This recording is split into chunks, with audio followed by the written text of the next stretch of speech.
My name's Christine, and this is episode 2 of my podcast, Unmuzzled at 67.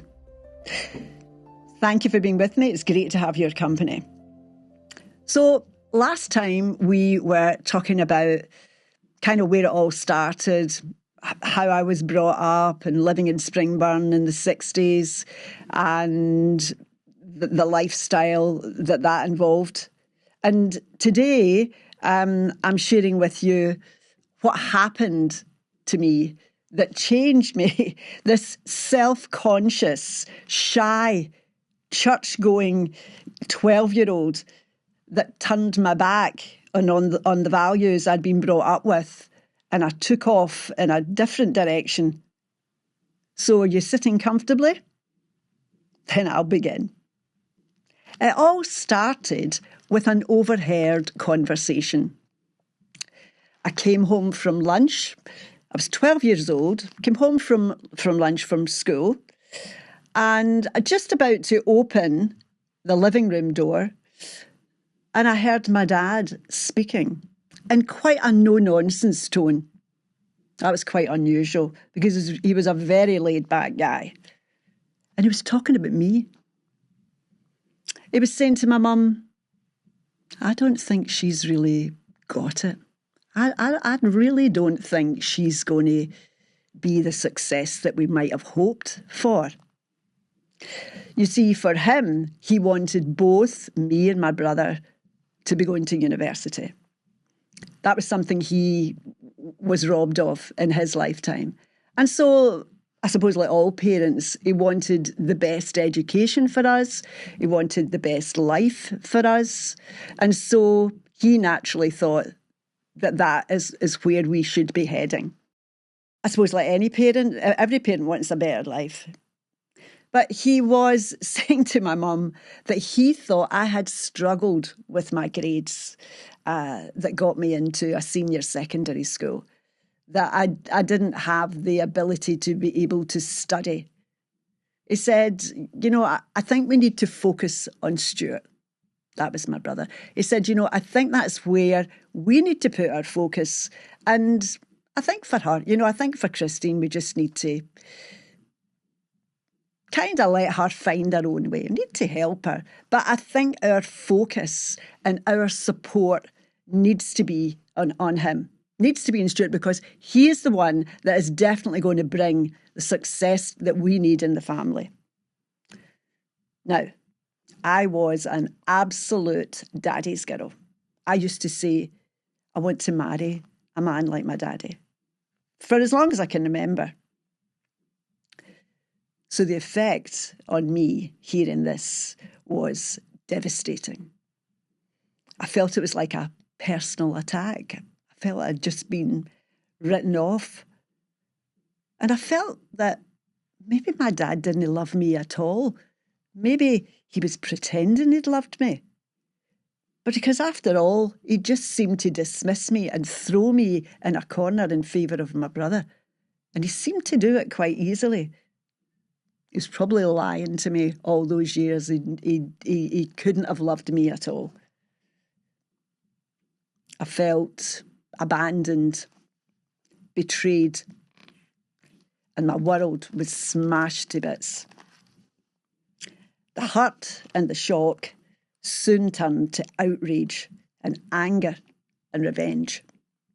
I set out to hurt them the way that they had hurt me, because my mother had not stood up for me. She had just said nothing. So for me, if you say nothing, you're basically saying yes. And it seemed obvious to me that the best way to hurt them was to damage their prized respectability. Looking back, I pressed a self-destruct button. My path was set. Very quickly, I changed into a holy terror.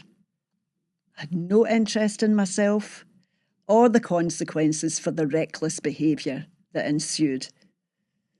The memory of that conversation was buried deep. I told no one, and I only started to talk about this when I was in my 60s. So let me just talk about that for a minute. So the first person that I told was a selected friend, and she was selected because I liked her, I respected her, she was very rational, and she was wise. So I said to her, you know, something happened to me when I was 12 that I think it changed my life. It changed my path, because I've often wondered, if I'd never heard what I did here, would I be living the life I'm living today? And no, I definitely don't think I would. Oh, she says, do tell. She started to kind of sit forward a wee bit, showing her interest in the story. But halfway through the story, I could see she was beginning to sit back. I could actually see that her eyes were beginning to cloud over a wee bit. And I thought, fuck's sake, she's losing interest in this. I'm saying to myself while I'm telling the story. When I had finished, she said, oh, right. I thought, fuck's sake, that was not the reaction I was expecting. So I said to her, what would you have done in a situation like that? She says, I would just have proved him wrong. So that brought this new feeling of shame, this feeling that I was just weak and pathetic, that I didn't even stand up for myself. I didn't do what she would have done. And I was really surprised at how she'd taken the story. And as the years went on, and I plucked up the courage to tell other people, they more or less had the same reaction. But when I was in my 60s, I learned how to meditate, and that was a complete life changer for me. And that led me to research, what was it about me that had reacted so differently to the other people that I'd shared the story with. Now, bearing in mind, you know, the other people I'm sharing this story with are now in their 50s and 60s, but still in all, their reaction of 3 and 4 other people compared to my reaction to the same situation was very, very different. So I decided to research what it was about me that was just so different. How was I so different? And I came across the word trauma, which I originally thought meant something truly awful, some awful situation that would be 100 times worse than what had happened to me. The word trauma was never a word I had heard growing up. I'd never heard anybody using it, and I didn't really know much about it until I was well in my 50s. So what the research told me was that the most important thing was the human individual reaction to trauma and how that varied from person to person. How it varied depending on their personality, the stage of their development. And it was not always about what actually happened, about the trauma itself. It was about the effect that it had on each different person. If you don't mind, I'd like to quote something quite emotional that I picked up from research. Trauma is personal. If it is ignored or invalidated, the silent screams continue internally, heard only by the one held captive. That made me cry when I read that. With relief in a way, but I could identify this was how I felt. And this opened the door to understanding myself, why I had reacted the way I did, and it made sense of who I became. My research also told me that children who experience trauma can suffer with the following: difficulty in identifying themselves, difficulty in managing their emotions, internalizing their stress, can experience depression, anxiety, anger, and can become aggressive and or compulsive. This all made complete sense to me. But the most astonishing information that I found out was this, that some children get emotionally stuck at the age the trauma happened and their development freezes. Did you know that? I mean, I just couldn't believe this. This was just uncharted territory for me. The childlike behaviours that we have, like temper tantrums, impulsive behaviours, we expect to grow out of them and that they're replaced with a more mature method of coping. But experiencing trauma, for some, not for everyone, for some at an early age, it can disrupt emotional growth. And the childlike emotional responses can follow us into adulthood and remain as our coping methods. We don't outgrow them. Some of us don't outgrow them. And this can be the root of much human distress. This described me. This described my behaviour to a T for most of my life. So, could it be that I had been trying to navigate my life as a fucked up 12-year-old? No wonder there was chaos, dysfunction, and a lack of coping, even with the ups and downs of daily life, never mind stress. But I wonder if you're saying to yourself, for fuck's sake, could all that really happen over an overheard conversation? I get that. My friends thought the same. And there was only one friend who stood by me or who understood me. And she's still there for me today. And that is a very special relationship for me that I really treasure. I wish I could tell you a different ending to that story. I wish I could tell you that I pushed open that fucking living room door and I stood up for myself and I tore shreds off those parents that had just completely written me off and didn't understand me at all. But I didn't. I was felled like a tree. And I can't make up a different ending because this is my story. And I told you from the start that I would share it with you, warts and all.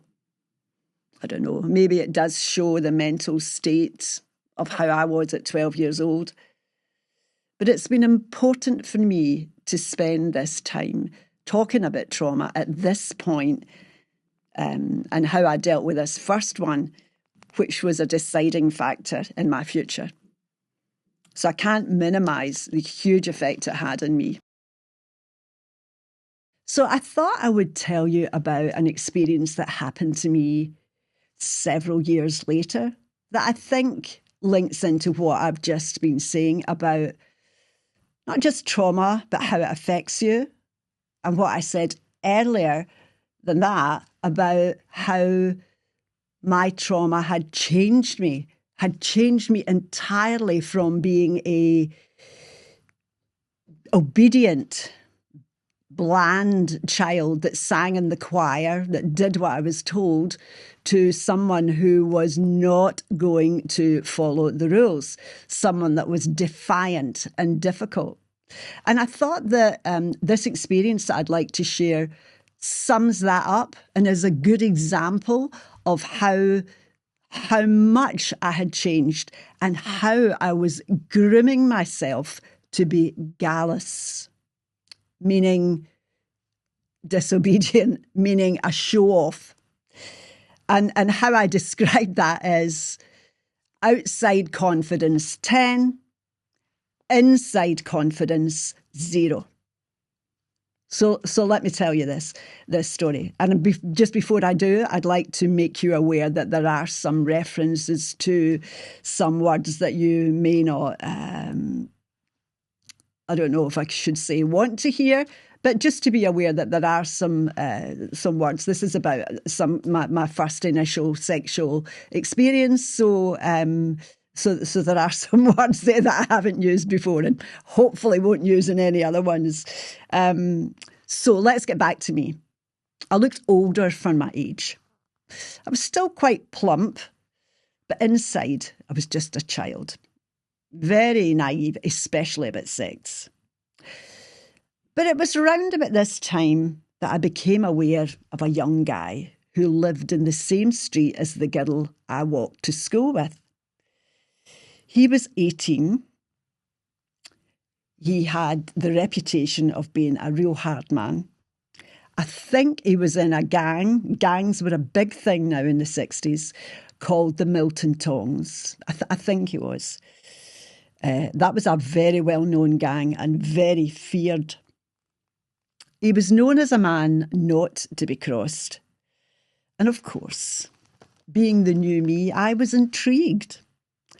And when one day he actually spoke to me, very suggestively, I may say, saying, I know what you need, hen, and I might be the very man to do it.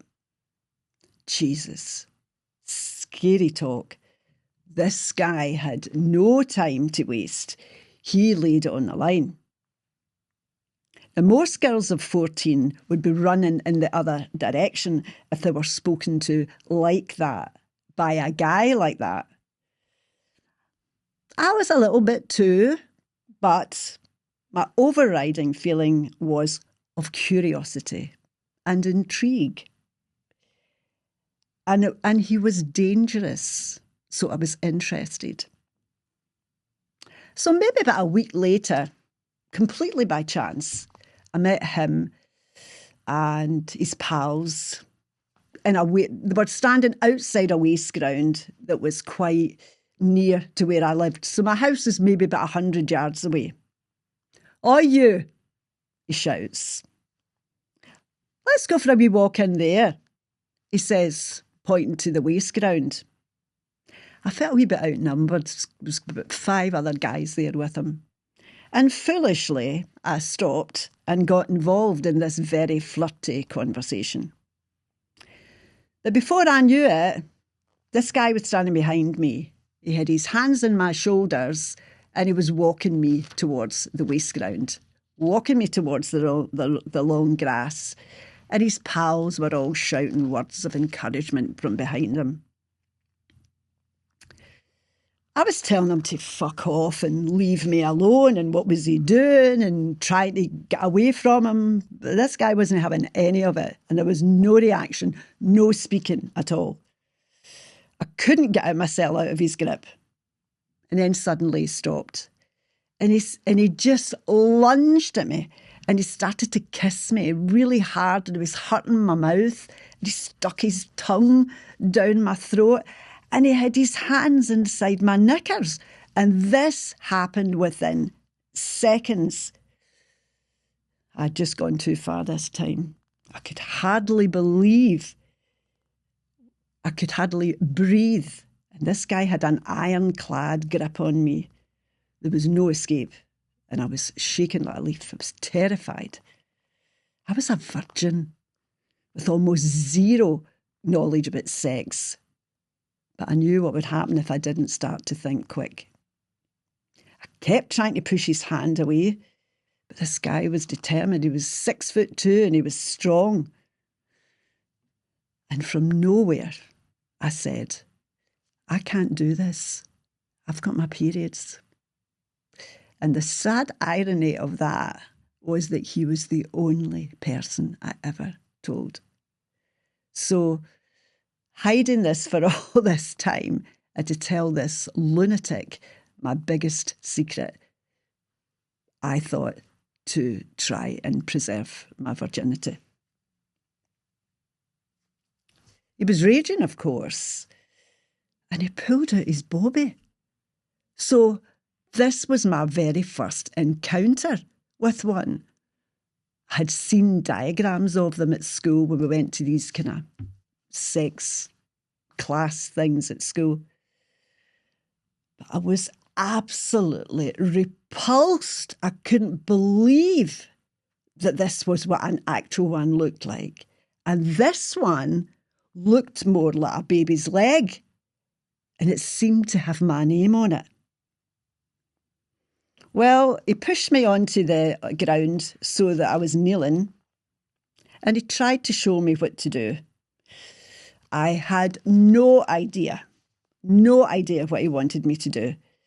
And he was trying to force me, but I just couldn't. I was terrified and absolutely disgusted. He was extremely frustrated and trying to show me what to do with my hand. But again, I couldn't. I just froze. I just was, life in the world just stopped for me at that moment. I was so shocked. So eventually he had to do the job himself, didn't he? And just kicked me in the stomach and didn't push me. I fell into the long grass and hurt my back. Honestly, I had no idea that such things went on. So, on his way out, he gave me another kick round the head and he said to me, "You are a prick, Tease, and you will get what's coming to you." And he started to shout to all his pals, "Keep your eye on this wee in here. You will not be so lucky the next time. It's only a question of time to one of us get you. So you better be looking over your shoulder, lassie." I was absolutely shitting myself. I'm so grateful that I hadn't been raped. And I had escaped a horrible situation.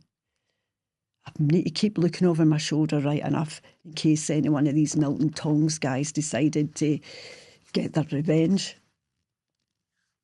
How silly had I been? I was a bit worried for a few days. And then I just buried it like I did with everything else. And I got on with my life. But I did change my route to school back and forth so that I would never have to bump into him again.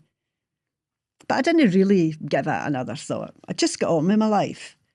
But I did try to rein in the gallusness because that situation had absolutely frightened me. And I knew I'd had a lucky escape. So that's the end of that episode.